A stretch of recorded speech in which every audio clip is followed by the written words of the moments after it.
Hi, I'm Nisha DeGaring, host of Good Things Utah, and I've been a longtime supporter of Todd's Beliefcast. I hope you find inspiration in the courageous stories shared by the amazing people Todd features on his show. The guests serve as shoulders for us to stand on, allowing us to see a little further and cultivate belief in oneself. Remember, you have the dignity and power to change. I encourage you to keep striving and believing in yourself.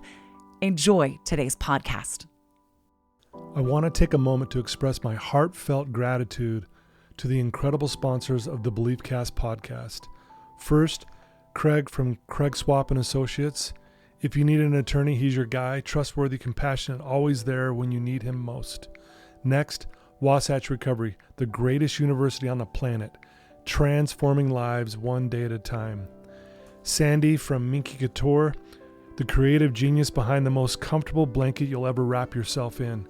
Comfort like no other. Dave Philippi from Micro Plus, pushing the boundaries of nanotechnology and scientific research to bring us cutting-edge supplements for optimal health. The Ralphs and the Debenhams, creators of Maury Nutrition and Calm. Because if you're struggling with sleep, feeling stressed, or can't focus, Calm is your answer. Special thanks to the award-winning pianist Paul Cardall for his beautiful music that brings inspiration to every episode. Thank you to all these amazing sponsors for supporting the Beliefcast podcast and empowering us to continue spreading positivity and inspiration to the world. Welcome back, everybody. This is Todd Sylvester with the Todd Inspires Beliefcast. As always, thank you for believing in me and tuning into this wonderful event every week. Actually, I've been posting one a week for the last 7 years. We're cranking. We're in the top 150 in mental health, and I couldn't do it without your guys' support, our sponsors as well. Thank you so much for believing in me. I bring on some incredible people who have overcome incredible feats, who are doing amazing things. And guys, today's going to be fantastic. We have a powerhouse lineup today. We have two amazing individuals here redefining leadership, high performance, and resilience. We have Ty Bennett, who's been on my show before. Yeah. For those who don't know, most people do know Ty, but for those who don't know, he's a world-renowned speaker, best-selling author, a serial entrepreneur. As the CEO of the largest Ninja Warrior gym in the world, he knows what it takes to build, lead, and inspire. We've got Tanner. Yeah. Tanner, his son, he's 16. He's already making waves in the Ninja Warrior scene, a national competitor, student leader, high-performance researcher. He's proving that age is no barrier to greatness. Yeah. So thanks for being here, Tanner. Thank you so much, Todd. Absolutely. And then, your younger brother, Drew, wasn't able to make it, but let's give a little shout out to Drew. He's 14 years old. He's competed on American Ninja Warrior Junior. He's been featured in the top 40 under 40 at 9 years old. Yeah, no fair. I mean, it took me until like 35 dude, to right? make That's that insane. list. That's incredible. He's an athlete, coach, speaker, passionate about peak performance. You guys' family isn't just talking about high performance. You're actually living it. So let's go. That's the goal, right? That's what good? We're trying to do. So why don't we just start off for those who maybe don't know much about you two. Ty, why don't we start with you? Just tell us a little bit of background on you and your family and your amazing boys. Yeah. So we have 5 kids. 2 of them are into ninja. The other 3 are into other things, and right. It's fun. But my background has always been as a speaker, an author, an entrepreneur, and the boys found ninja by watching the show, actually November 22nd of 2018. I only know that date because we celebrate it as Ninja Warrior Day at our house. Really? I don't know what you celebrate, maybe Thanksgiving, but probably, yeah. For us, it's Ninja Warrior Day because that's amazing. They watched the show and became obsessed, Yeah. More so than anything I had ever seen. And so we started building some obstacles in our basement and our backyard. It just kept expanding. And now we own 2 ninja gyms, and it's kind of taken over our life. But for me, as I've watched, 1, it's been awesome to see them grow in this sport. Right. 2, it's been ninja's a unique sport because I think it uniquely illustrates some lessons in high performance because it's so visual. I think it does it in a way that most sports don't. But I would find myself constantly coaching them, especially around mindset and things. And I was having the same conversations with them in a ninja gym as I was having on stage with leaders and salespeople that I speak to. Yeah. And so that led us down the road of saying, okay, let's do something with this. And we'll get into that, I'm sure. But we've done some research around high performance, and we share these lessons on stage with the boys being part. Yeah, you guys did like a white paper. It's called Redefining High Performance for Working America. And you were obviously really involved with that, Tanner, right? Yeah. So tell us about that a little bit. It's been so cool because I got the opportunity with my dad and my brother to write this scientific white paper, and we worked with a PhD team, and we wrote down questions that we wanted to learn about high performance that related to our speech, and then we went through Working America and asked them and figured out the answers, which has been super cool to see those lessons that I've learned in Ninja be proven by that data. Yeah, so we'll talk more about that, and that's so cool that you are so involved with that, and so is your brother as well. And I think that's so cool that you guys are doing this, because I've read through it a few times because we were going to have you on earlier, and so I was researching all that myself, but so impressed with the information that's in there, like so blown away. Obviously, you're passionate about Ninja Warrior and that kind of stuff. When did you know? What age were you when you were like, man, this is something I want to get involved with? It was really the first time I watched it. I just watched it with my brother Thanksgiving morning in 2018 and just fell in love with it. All we wanted to do was just recreate it, and ever since then I haven't stopped. Right. Yeah, isn't that funny how it can just take see something, one time and like that's it. Yeah. Right. I can remember basketball was my passion growing up. Me too. And I'll never forget when I was younger, I watched this replay. I didn't see the actual live when Dr. J, you'll remember this. He was palming the ball and he went under the backboard and then back on the other side and laid it in. And I was like, sick. I want to do that, and that's when I was like, okay, I want to be a basketball player. So I can kind of relate with like when you see something like your heart tells you that's what I want to do. The cool part to me is that like, I would guess you remember the exact episode, right? Yeah. Whose run was it? It was Brent Stephenson. It was season 4 of American Ninja Warrior. He beat the ultimate cliffhanger, which was an obstacle on stage 3 for the first time. So like, to me, I love that your specific example. That's why I wanted to ask, because I think sometimes we don't recognize when we do inspire people, right? The word inspire means to breathe life into people. Yeah. And you do that through this podcast every week. You do that in your office. You do that in so many different ways. But Brent Stephenson was just trying to beat a course, didn't think about it, and inspired 2 kids that have now dedicated a huge part of their life to this because of his performance, right? Yeah. I actually had him on my podcast years ago, and it was probably right around that time. That's now awesome. that I think about it, it just hit me. I'm like, oh my gosh, I've had him on my podcast. How cool is that? He's the reason I'm doing this. No way. Shout out to Brent, right? That's amazing. Very cool. Yeah. So, Ty, let's talk to you for just a quick sec. Obviously, you're a high performer. You're very inspirational yourself, and I really admire you. I've followed you for many, many years, and so grateful that we've been able to bounce ideas off of each other. Tell us about, where does this come from? Like, where does this drive for you to just be this inspiration for other people? Where does that come from? So I feel like I've always had a lot of drive in my life, pretty ambitious, right? And I think I was blessed with good parents who supported any endeavor I ever wanted to go after, probably to the point of ridiculousness. Right. And so because of that example, I've tried to do that with my kids, right? And support them in different ways. But I don't know.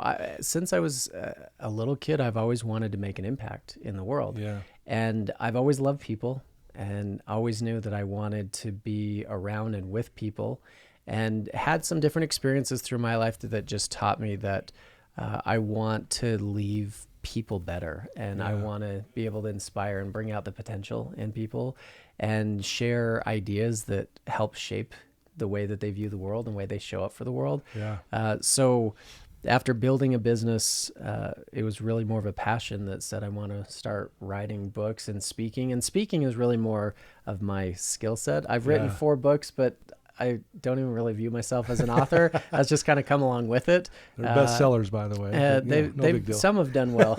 3 of the 4. Yeah. One of them didn't do that That's well. okay. But hey, 3 out of 4 is pretty good. yeah, we've got Solid C. No, Yeah, Tanner bringing some heat over there. Yeah. So that's just what I love to do. Like, I Yeah. feel the most alive when I'm on stage speaking to a group of people.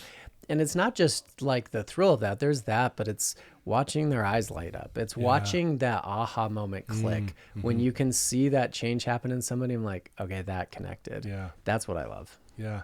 Well, and again, for those who don't know you, Ty, I mean, you really do. You're speaking to large audiences all over the world, inspiring them as well. And I know what that feels like when you see someone, like when I'm working with an individual client, when you see something click, meaning they're like, oh, there really is maybe nothing wrong with me, and I can actually be successful, and maybe I am a good person. And you start to see, like you said, the light turn on. That's when I go, oh, this is why I do this. That's cool. Right? To be able to see awesome. that, right? So, so how is your passion and drive? How do you feel like that's influenced Tanner? And then I'm going to hear from Tanner here what he feels about I'd be it. curious to hear his thoughts on that. I think, it's interesting when you have a parent who is a high achiever, they have pretty huge expectations, right? And so I'm sure there's times that my kids have been like, okay, calm down, you know, relax. But more than anything, I think as a parent, my job is to equip them to face the world that they're going to face as adults. And so I think learning to work hard is important. I think learning to lead is important. I think learning to problem solve is important. I think learning how to communicate, like the lessons I'm teaching the world, I believe in truly. And so I want my kids to have those same lessons. And so I'm sure there's times that's overbearing. I'm curious his thoughts on that. But, to their credit, they're very capable, very incredible kids, and For sure. Inspire me in a huge way. Yeah, no, I love it. So Tanner, how is your dad's influence, watching him thrive in his business and on stage and, writing books and doing all that stuff? How has that influenced you? And how do you feel like that has helped you to be where you're at right now? It's been really cool. I'm very blessed to have my dad as my dad. And you always look up to your dad, especially when you're little. And I always looked up to my dad and didn't really think through what he was doing. I was just like, oh yeah, he just went and talked to people as his job. But then, that's how I thought of it. Yeah. That's what he does. Yeah. But then as I've grown up, I've seen the impact that he's created in other people. And I've realized that that's what I want to do with myself, whether or not that's through speaking, but just seeing the way that he can connect with people, the way that he's been able to positively influence people's lives, that's made a huge difference to me. And I know that that's become a priority in my life because of him. Yeah. Is there times where you do feel a lot of pressure to live up to a certain expectation, or has that been a little overwhelming at times? It is a little overwhelming at times, but I always know that he's pushing me because he knows what I can do. Yeah. And he pushes me because he sees the version of Tanner that can come out of it. Yeah. Every time that he does, I'm so grateful for it. Yeah, it might hurt in the moment, but then you look back and go, okay, I'm so glad Dad pushed me. And obviously he loves you and wants you to be the best. Yeah. We were talking before we went live about mindset. And I'm curious, this, powerful 16-year-old, like what's, let me see. Why is mindset, having a strong one, so important, especially for a kid as young as you? I feel like mindset's everything. Like you have limitations like physically, but beyond that, you can do so much more with your brain than you can do with your body. So like having a mindset where you know that you can grow, and like kind of going off what we were saying with my dad pushing me. Yeah. So having the mindset thinking he's seeing something bigger in me that I just need to see myself, instead of seeing, oh, he's just doing this because he hates me. If I see it like, which I don't think that. I know that. This is, yeah. But if I see it like, if I see it as he's doing it to punish, or something's happening against me instead of for me. So that helps a lot, because I've been trying to develop that mindset in myself. Just things happen for me and help me improve. Yeah, I love that. How, you train as a ninja warrior, you compete, all that stuff. How has that helped you build a stronger mindset going through that process? It's grown my confidence in myself a lot. We talk about this in our keynote, but for a long time in Ninja Warrior competitions, I struggled a lot with confidence. I got really, I would do it in training, and then during competitions, I would just get terrified. I'd go super slow. I would miss a ton of obstacles because I just couldn't get over my fear. And training in Ninja has helped me breed that confidence. And that's applied to other aspects of my life aside from Ninja too, because I know I trust myself and I know what I can do. Yeah. It brings me so much more confidence, which I think has been really cool to see. No, I love that. I think, playing sports in general is a good thing for kids because for that confidence. So, but I want to ask you, Ty, you may have touched on these points already, but let's get more specific. Like when it comes to confidence, and we all want our kids to be really confident. You're obviously a very confident person, especially when you're doing your thing. How do you, I guess, cultivate and mold confidence in a child? Yeah. I think a couple of things. One, I do think that being around confidence rubs off on you. I think that helps, right? Yeah, for sure. I think we take for granted some of those things, right? Like if you're around people who are confident, like that's just their way of being. And so you pick up on some of those things. But a couple of things that I tell the boys all the time, competence increases your confidence. So as you raise your skill set, when you know I can get the job done, whatever it is, in sports, whatever it is, you're going to be more confident in that regard. And so preparation and putting in the work really pays dividends. I also, one of the things we talk about often is confidence doesn't mean that you're better than other people. It means you stop comparing yourself to other people. Wow. I've never heard of it said that way. I love that. So we all get stuck in this, right? We do that all of the time. All of us I look at posts that you have and I'm like, oh my gosh, that's so cool. He's speaking to this group or whatever, right? We do that and we all compare ourselves, but we don't put ourselves in a confident place. When I can be happy for you, when I can celebrate you and be secure in who I am and know that takes nothing away from me and stop comparing, I think that breeds confidence in a huge way too. Boy, I love that. That competence piece. I remember when I was a sophomore playing basketball, I was in a practice, and I'm the person guarding me was the senior starting point guard, and I, as a sophomore, like, oh my gosh, I hope I can, and I did this move, and I blew past him, and I did this layup, right, and it was like you could hear the other players go, whoa, and it was in that moment, I honestly like, oh, I can hang with these guys, I can actually hang with these guys. And it's so funny you say that because I remember running back to go to play defense, and I just felt my confidence go from here to here. It was insane. Going back to the question, I see my role as a dad is to try and provide opportunities to push that, but then where I can to point that out, right? To go, no, you're at the same level. Did you see what you just did? He's like, really and good at just that. reinforce that mindset of like, you got this. And so, but I think those little moments, they change us. Yeah, absolutely. Well, obviously doing one of those courses and the grip strength you must have to have I remember shaking Addie's hand. I was like, dang, she just about broke my hand. And man, she's, I would imagine when you first started, you probably struggled doing all the different type of, I guess, what do you call them? Obstacles. Moves, just obstacles, right?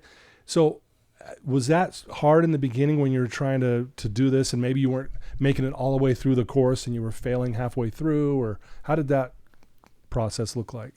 So it for sure was very difficult at the start because I just wasn't actually like being able to do anything. Like I came to the gym for the first time. I think I got one obstacle. It was just running. That was the entire obstacle. But I was able to push through that and work and improve and figure out those skills. Figure out the main skill in Ninja is called a lache. It's where you swing from one bar, swing super big, let go of both hands, fly through the air, and catch another bar. Yeah. Like I still remember vividly when I got my first 5-foot lache, I started screaming like crazy. But it's just, I just kept on building on it. I would take the little skills, I would figure out the little piece that I needed, I would just expand it and make it better or more efficient. And I love that.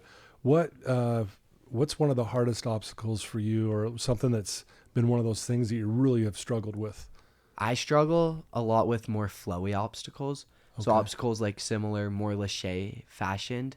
I'm like just more naturally. Where you have to fly through the air. Is that what you Yeah. mean? And catch things and Yeah. turn And around specifically in Ninja, like linking things together where you just do it quicker, more efficiently, and there's a lot of flow to it. Okay. That's His just- skill set is a little bit more in the grip strength. I'm more type like strength. obstacles. I'm better at like strength based things. Gotcha. So, Okay. and it's been hard to figure that out, but it's just taken a lot of work, and I've gotten a lot better at it, which has I'm been sure really you- cool yeah. to see. No, I watched some of your stuff. I'm like, dang, this guy's on fire. Thank you. Yeah. Yeah, pretty impressive.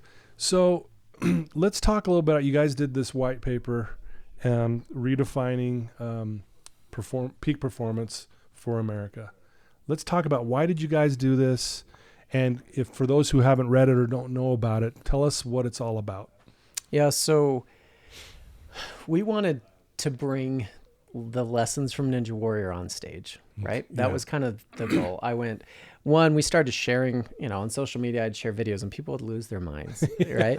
And I am in front of audiences all the time. I know how people respond to stuff. And I was like, we need to bring that here. Yeah, like the actual stage. Yeah, like how can on we the do that, stage. right? And so we started exploring that idea. But it was interesting because, the boys obviously can do Ninja incredibly well. But I was looking at it and going, okay, if I haven't like written a book on this or done like a deeper dive on this somehow, like I want to bring credible information, not just the metaphor, Right. but like what's going to really move the needle for these companies? Because I'm going into, big companies, Fortune 500 companies, and talking to their leaders or their sales team. And I want to make sure we're bringing some real value. Yeah. And so we made a decision to do a national research study on high performance.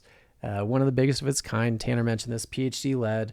We put this together, and a friend of mine owns the research firm that we decided to work with. Okay. And it was, as we were talking about it, he goes, hold on, I just got goosebumps. And I go, what? And he goes, your boys are going to co-author this with you. He goes, they will be maybe the youngest people to ever co-author a white paper on a research study. And I was like, that is awesome. And so for me to have them be part, and because they view it from like the lens of an elite athlete, I view Yeah. it from the lens of an entrepreneur and Yeah. a leadership expert. And so, to kind of come at it that way and flush out this research has been a really cool process. Wow. So what are your thoughts? Tell us about what your experience was in doing this. It's been so cool. I'm so grateful for the opportunity that I've got to be able to see this and see it come to life. It was so cool just like throughout the entire process. Like we helped write most of the questions for the white paper. Like just like me and my brother just had a sheet of paper and wrote down questions, and my dad and we went through. It was like, that one's good, that one's not, and figured out what we wanted to be able to get the best data. And coming back and reading through all the data and then getting it published, it's been so cool to see. Right. I mean, not many people, like you said, can at age 16 to be able to say, I've done this. And the So things that you're cool. doing is pretty incredible. Thank and I you. think it's a testament, not only because you got the influence of your mom and your dad, who are amazing parents, but yet you've built this mindset over the last several years even, right? Mm-hmm. That's allowed you to go, you know what, I can do anything. I don't know. Do you feel that way? Like, you know what, if I put my mind to it, I'm going to be able to figure that out. Yeah, it's been cool, especially with this and just with everything in life. I love to push myself. I love to put myself in situations where I'm not 100% confident and not 100% sure if I'll be able to make it. And it's been cool seeing me push myself. And afterwards, just gaining that confidence, like brick by brick, I get a little more every time. And I really do feel like I can if I put my mind to something, I can do most things. Yeah. Just I been bet really the cool to downside see. though is as their love it. dad, I do use this like against them sometimes. Like, guys, our research said, Yeah, so right. there's sometimes it comes back to bite them for sure. Totally, yeah. Got some fuel for you, right? I'm going to ask you a really vulnerable question because I have a lot of kids who turn into this podcast who are struggling. And they struggle with mindset, to be quite honest with you. They struggle with believing in themselves. They struggle with, a myriad of things. But, maybe some kid listening to you right now who's struggling with that, like, what is something these kids could maybe start doing that could help them kind of maybe break out of that, maybe, that mindset that's holding them back? Well, I've struggled with that for a while. I've struggled a lot with just being able to trust in myself and like feel how I feel. So Yeah. it's a process to figure that out, but you gotta appreciate what you do, because once you start, gratitude is the biggest thing. And if it's like with something in yourself and like you don't believe in yourself, then just start appreciate. Something that's helped me a ton is I've started to appreciate like little things that I do. Like I go like, oh, that was cool that I did that. I'm happy I did that. Yeah. And it just builds that confidence and builds that, so then I just feel more and more and more confident with myself. So focusing more on the positive things, not necessarily the the mistakes or the failures, and at least finding one thing. Like if I'm sure in your training, like you go and train, and there's a lot of failures along the way as you're training, For right? sure. Right. But then if you can point out, hey, but you know what? Last week I couldn't lache 10 feet, and now I did it, and Yeah. so I'm grateful for that. Is that what you're saying? Yeah, just appreciating the success and looking for the success. Yeah. Gratitude really is a powerful thing, isn't it, Ty? It is. And Tan, if you're okay with some of this, like Tanner holds himself to a pretty high standard. And I think for people like that, when you do make mistakes, because we all make mistakes, there's an element of like shame that comes in, right? There's sometimes we're really hard on ourselves in that regard. I know that's been, through conversations we've had, something that he's been figuring out for him too, because, guilt will drive us forward and we recognize we did something wrong, but shame will stop us and hold us back. And so distinguishing some of those things and learning through that's not easy. Wow. Thanks for bringing that up, because that's a big subject on my podcast, the guilt versus shame thing, right? Guilt is I maybe did something wrong. Shame is I'm wrong. I'm a bad person kind of thing. And I see shame with my clients so much that's the biggest thing holding them back. They just believe that they ultimately just aren't good enough. Like I'm less than. And it's like, no, man, you made a mistake. It's like, okay, it can sting a little bit because you made a mistake, but to go to that mindset of I'm less than, how does one break out of that, Ty? Well, Tan, I'd be curious to ask your thoughts, because this is a conversation we've had, right? So as you've been working through that, what's helped you? I already kind of shared this, but I've had this has been something that I've struggled with a lot in my life. Okay. It's just been very hard for me. Yeah. And it is straight just gratitude and appreciating and loving myself. And I just, because I struggled for a long time with loving myself and feeling like I was enough. Yeah. And how I got over that, I talked through with my sister a lot. And having a support system is huge because people always can see more in you than you can see in yourself. And then I would just go out of situations and I made a list of things that I love about myself, and I love that. And I just kept on going. Anytime I would do something good, I was like, I love that I do that. I would say a phrase that I like to say, and I'm just like, I love that I say that phrase. What's interesting is I hear that. I have heard you say that. I didn't know why you did it. Yeah. But that, I hear that all the time. I love that I use that phrase. And I'm like, okay. It just random. Seemed like an interesting observation. Yeah. But it's random, but it helps so much. Just or I'm singing along to a song. I'm like, I love that I know every word to the song. Or just any little thing. And it's always the little things that build on top of each other that can create that new mindset, and can create that new mindset of going from I'm not enough to I am enough. Wow. Wise word from a 16-year-old. Holy That's cow. Awesome. That's got to make your heart swell a little bit, Ty. That's very awesome. Right? Thanks for sharing that, Tanner. That's beautiful. For sure. You obviously have big dreams and aspirations and stuff. What does it look like moving forward? What do you want to do from here? What's on the radar for you? So I'm on my school student council, and that means a lot to me. I want to continue to do that all throughout high school. Okay. Put it out there. What's the real goal? The real goal, I want to be a student body president my senior year. That's nice. That's a big goal of mine. So I'm working on that a lot. That'll be great. And then I want to serve a mission for my church. That's something that matters a lot to me. Yeah. I just I keep the big goals in mind. And for me, if you know where your priorities are, everything else falls into place pretty easily. So then I know after my mission, I want to go to college. So that helps me keep in track how I want to do school, how I keep my grades up. Yeah. Then I want to start a business like my dad. I want to be able I want to stay doing ninja throughout all of this, and I love ninja so much. Yeah. I just want to just keep on growing in my life as much as I can. That's amazing that you've kind of got it planned out that where you want to go. A lot of kids your age, if I ask that question, they have no idea.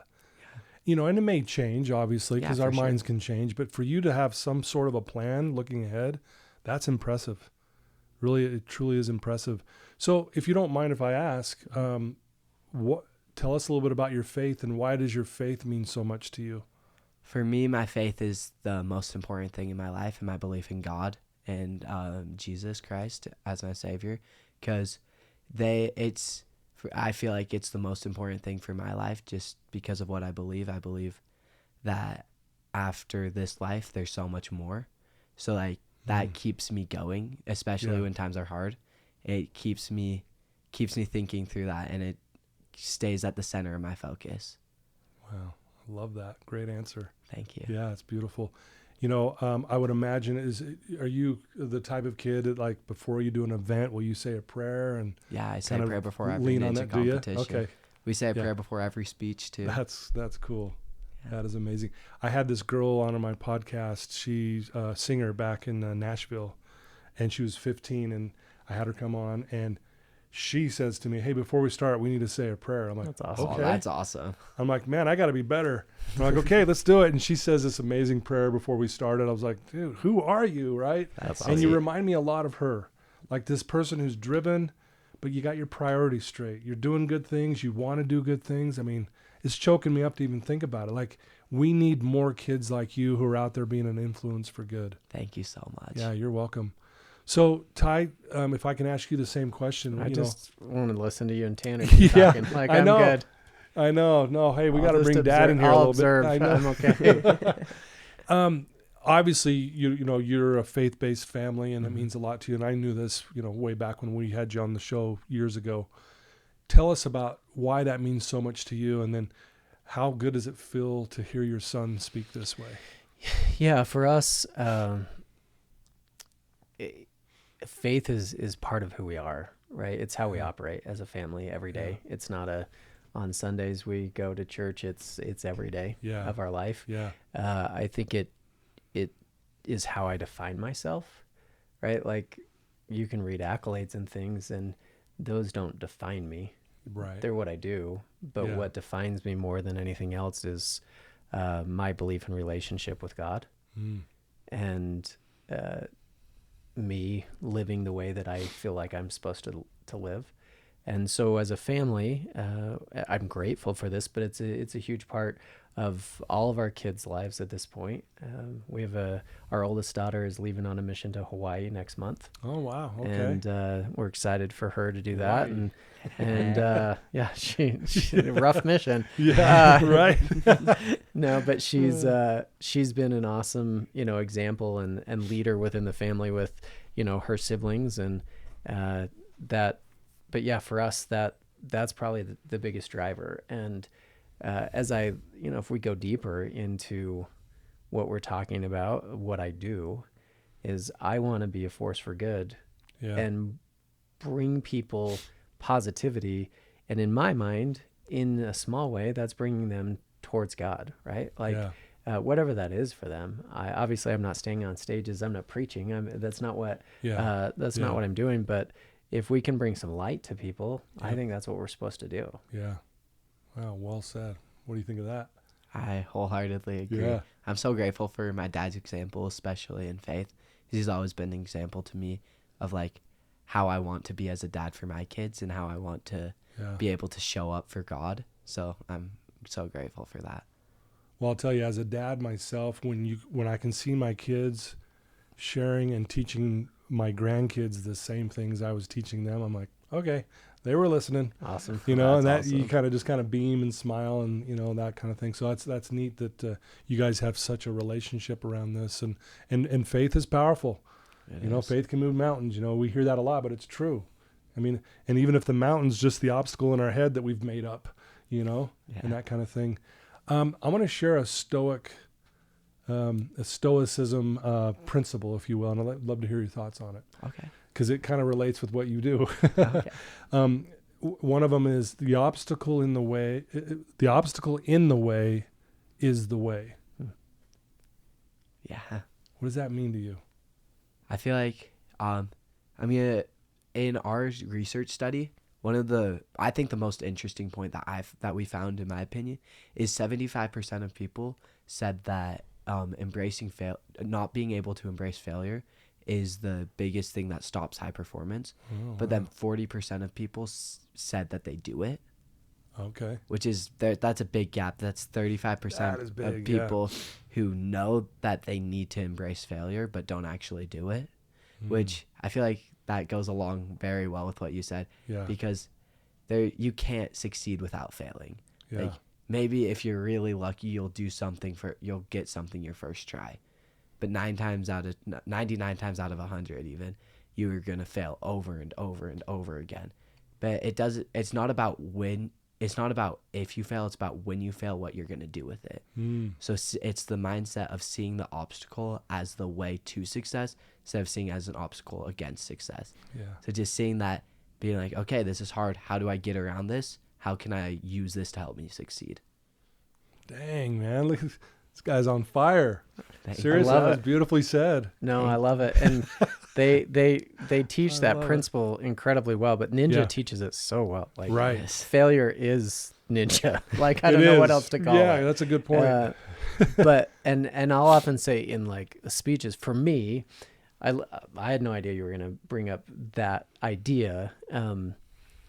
But if that's the only lesson they got out of Ninja, like every investment, time, money, energy, totally worth it. Right. Right. Because it's going to serve them in so many other areas of their life. And I just love that they've physically, mentally, emotionally lived that principle so much that they really get it. Yeah. And so they still feel fear, right? We just literally last night we are rehearsing for this speech. Like, we're at the gym and Drew goes, I don't know about this. And I go, if you can't beat the fear, just do it scared, right? Like, that's just we're going to do it and we're going to figure it out. It's a Glennon Doyle quote. Exactly. Love that. Yeah. It was funny because I spoke at the Pinners Conference this past year, and I mean, room's packed, getting ready to go, and the equipment just didn't work. Like, I'm sure you've had those moments. That sucks.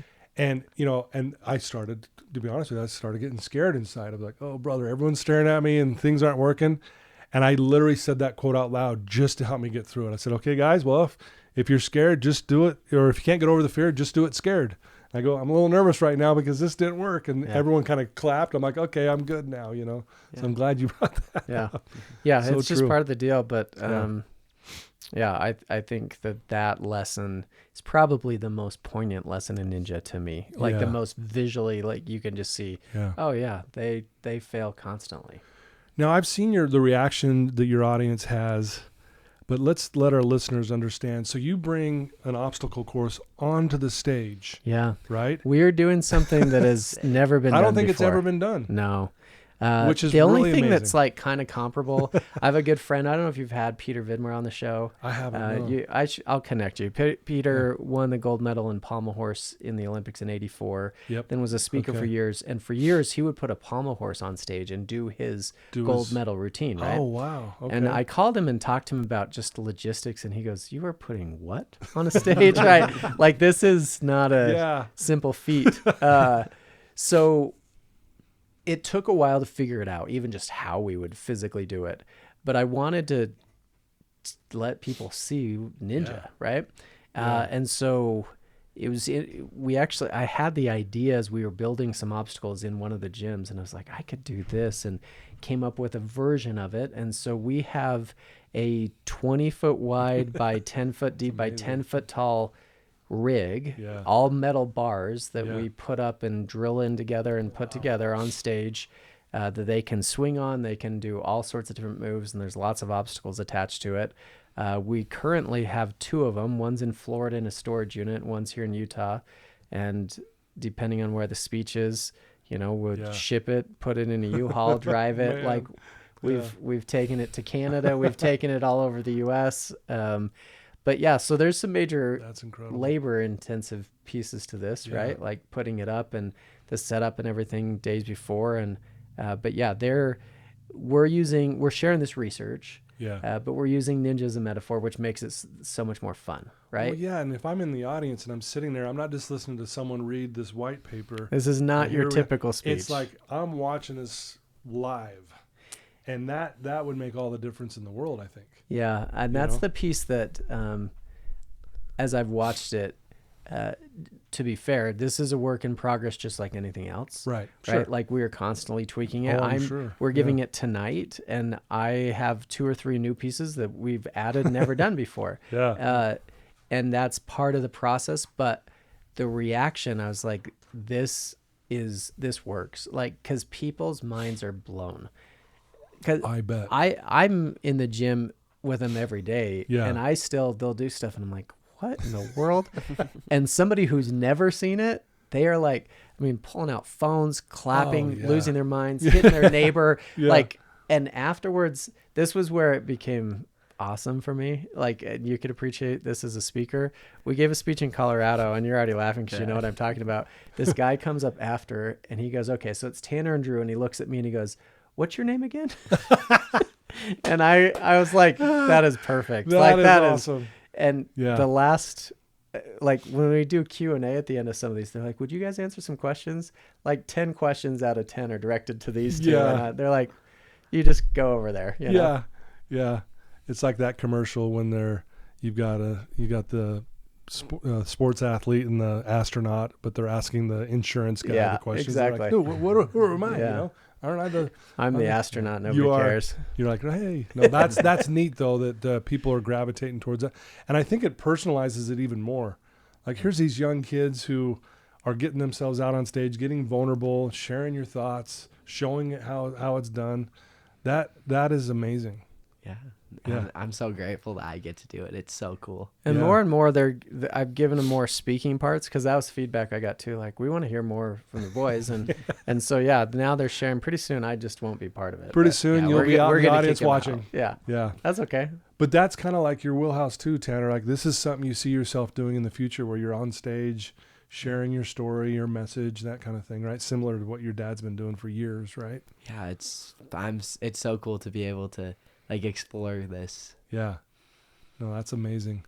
I know you guys get asked a lot of questions, and I know one of the questions I think you get asked a lot is, do your kids get paid to do this? Do they get paid to do the speeches and this and that? And I think you gave your kids a couple options. Well, the answer is no. This is volunteer. No, I'm just kidding. Yeah, it's all volunteer. All volunteer. Yeah. No. So that was actually a cool experience for me as an entrepreneur. Yeah. Here's what I love about this more than anything. Okay. Is this gives me the excuse to have conversations with my kids that I normally wouldn't have. Yeah. That's what I love about this, because we talk about every aspect of it. I'm talking about who this audience is, what they need, what the situation is, how the meeting planner's handling it, how do we work with the AV team, every aspect, right? Right. So when we first came up with this idea, I came to him and I said, you guys have 2 ways you can approach this.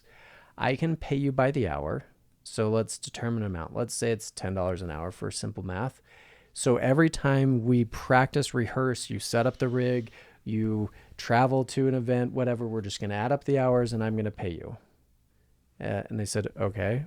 I said, option 2 is you have ownership in this. And they said, okay, what does that mean? And I said, well, if you own something, that means that you take part of the risk and part of the reward. Yeah. And so we talked through entrepreneurship, and that meant that for the next while, you're not getting paid on any of these first ones, because we just bought all the rigs. There's expenses in putting this together, the cost of the study, all of these things. Yeah. But in the end, then there's a bigger reward, right? Instead of getting paid $10 for that hour you're on stage, it might be more. Yeah. Right. And so in the end, they chose to have ownership. And Option what 2. I love about that more than anything, it's going to serve them better in terms of finances. For sure. Yeah. But now they have, and I'm helping them develop an ownership mentality around this, to look at this. No, you own this. Like, this is just as much yours. Let's talk through this. And because of that, we have those conversations. They're partners in this. And to me, that's the cool part. That's amazing. Yeah, that's cool that you see it that way, right? Because you see the entrepreneur spirit, and what comes with that. And like your dad said, there's some risk, obviously, but the rewards are greater if you stick it out, right? Yeah. I think it's so cool that I get the opportunity at 16 to like really understand being an entrepreneur and understand the process of that. And it's been cool feeling like understanding the process of actually owning it. Because there's been times like for that I would go into the thing and just be like, oh, I have to practice for the ninja keynote. Yeah. And it was dumb. And I'm happy I've gotten over that mentality because I understand that I'm like, this is something that I care about and this is something that I want to grow. So let's put in the work to make that happen. Yeah, I love that. Well, you guys are doing amazing things, and I'm so impressed, Tanner. Seriously, like my hat's off to you. Thank you. My hat's off to you, Ty, for just being the influence you are to your family and obviously to so many of us in this world. You inspire me all the time. I always get so excited when I see all the stuff you're doing, and it just makes me go, hey, I'm on the right track too. If I'm holding on to your coattails for a minute, I'm happy to do that, And I feel grateful too that I get to sit here with you two guys. Are you kidding me? This is amazing to me. Like, it really, truly is. I want to ask each one of you this question, okay? Because I get a lot of people tuning into this and listening who are absolutely in a dark place. They are struggling. So I'm going to ask you first, Tanner. If there's someone right now listening to your voice who's in a dark place, what would you tell that person right now? The best way to get out of that dark place is to find a reason to. Because if you don't have a reason, you won't. So for me, I did struggle with depression for a while. Mm-hmm. How I got out of that is through God. I found my reason. Okay. I found my reason. I found my love for my Savior, Jesus Christ, and his love for me. And beyond that, I found things that I loved to do and people who truly cared about me, like my dad. And that helped me so much through that dark place. So just add a reason and reason and reason. Love that. Well said. Very well said. Thank you. Thank you. How about you, Ty? What would you tell that person? The thing that came to mind for me is when I've been in hard situations, my tendency, what I wish I would have done differently is I haven't asked for help the way that I should have. Okay. And maybe it's ego, maybe it's whatever, right? Yeah. But most people are willing and want to help you. Most people are genuinely good. There are a lot of people who want to help and support. Right. And if you'll ask and say, hey, I'm struggling here, or I need some help with this. I think there are times that I could have sped up different processes, or I could have gotten out of a tough situation faster, or I could have, had an easier time through that if I would have let people in. Right. Wow. Again, well said. I think that's great advice from both of you, because I know a lot of people do tune into this Beliefcast because they're looking for inspiration. They're looking for some hope, and you guys are definitely sharing that today. If someone wants to get to know more about what you guys are doing and get more involved and, to be able to read your white paper and your research and understand all that stuff, what's the best way for someone to do that? The white paper's at my website, tybennett.com. Okay. You can just download it there. Okay. It's free. Nice. It's available to whoever wants to dive into it. There's some great research around what drives high performance, what stops it, how leaders can unlock it, right? Some of the things that we found, some of those findings. And then obviously you can see stuff there. You can find both of us on Instagram as well, and see some cool videos from Tanner, and Yeah. that's a fun thing. So yeah, love to connect with everybody. That's great. Right on. Well, I'll make sure I put those links in the show notes, and they can get right to it. And definitely for your research, it's amazing. So any last words, Tanner, before we wrap this up? I don't think so. Thank you so much for doing this. Yeah, no, thank you. Thank you for coming on. And you said this was your first podcast. It was. And it means a lot to me that you would come on my show as a first time. I would have thought you've done this 1,000 times, honestly. Hey, thank you. Yeah, you're so much. well spoken. You carry yourself so well. I admire your faith. I admire your drive. I admire your mindset. I think kids your age need that more than ever. And so your influence on that younger generation is going to be so critical. Thank you so much. You bet. And Ty, as always, man, I think the world of you. I just Love your wanted to family. sit here and let you have this conversation with Tanner. This I know. is beautiful. It's I been appreciate good. it. No, you bet. And I Thank you for appreciate doing you it. trusting me with this process. And you guys are fantastic. And I will do whatever I can to help promote this. And we'll get it out there in the next couple of weeks. And we're going to push it out there to a lot of people. And we'll hopefully build a bigger following that you already have, you know. Thanks for your Sound We good? appreciate it. You Yes, bet. It means a lot. Well, there you go. We got Ty and Tanner Bennett. And, Drew wasn't here, but we're going to give a shout out to him. He's a big part of all of this as well. Fantastic kid. Obviously, you got a beautiful family, a beautiful wife, and they all are a big part of all of this. And so, shout out to the Bennett family, and we love you guys. I hope you know that. We think the world of you. Appreciate that. Thank you. so much. Okay, guys. I knew I told you guys were going to be in for a great show today. It absolutely was. I always leave here on a high. I think I read, it was Stephen Covey. He said his purpose was to unleash human potential. Am I saying that right? Yeah. Unleash human potential. And I feel like this is what you guys do. You just unleash it, man. It's like, I feel like I want to go swinging on some bars. Let's go. Come over to the gym anytime Let's you do want. it. All right, guys. You're the best. And again, guys, thanks for tuning in. Thanks to my sponsors. I love you guys. Until next time, everyone. Take care.